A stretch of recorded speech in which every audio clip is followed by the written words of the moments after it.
As you can see, I'm down here near Disneyland again, which can only mean one thing. It's time to take some pictures of fireworks. Welcome to Grant Takes Pictures. I'm Grant, and I take pictures.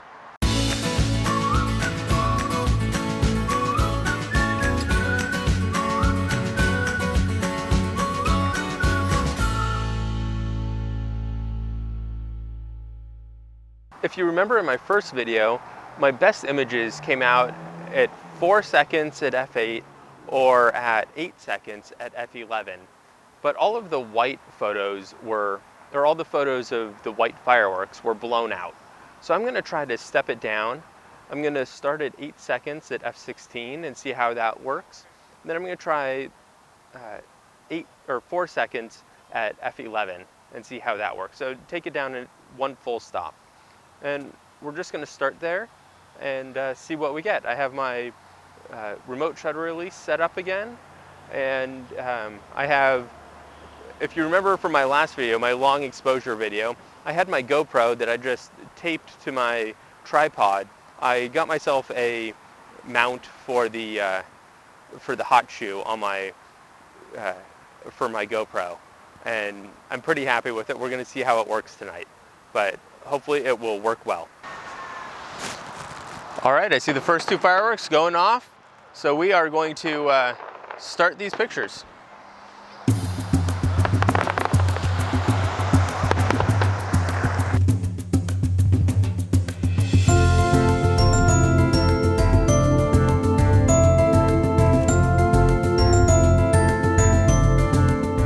All right, we've been taking pictures of the fireworks. So far, we're at 8 seconds at f16. I'm going to back this down to 4 seconds at f11 and see how those look.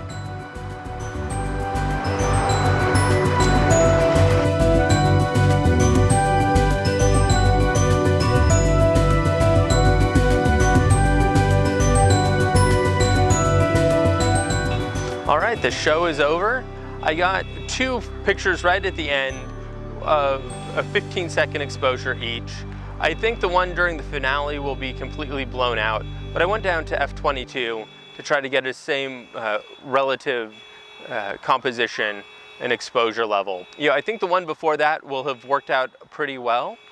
We will take a look when we get it home.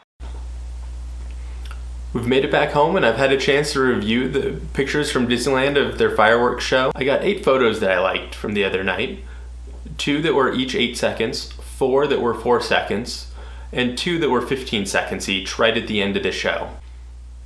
I find that all of these work to a certain degree, and it really depends on where in the show they were taken. For instance, this first one that was 8 seconds, I find is actually a little bit light on the fireworks.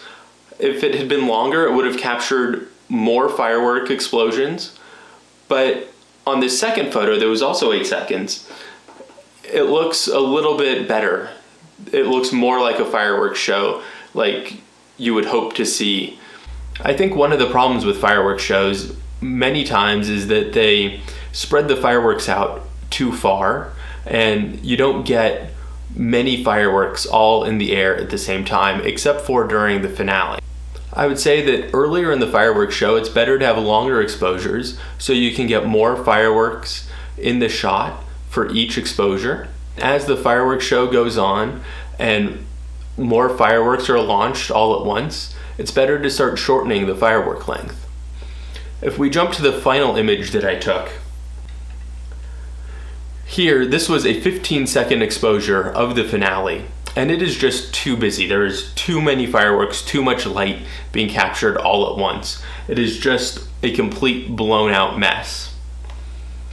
But just prior to the finale, I got another 15-second exposure, and there are a number of fireworks in this exposure. However, you can see them distinctly from one another. They don't blend together as much as they did during the finale. However, I think I like the 4-second exposures the most. They really isolate the fireworks. But if you do a 4-second exposure, it is best to time it, not to have an automatic timer, but to time it intentionally for just before the fireworks explode.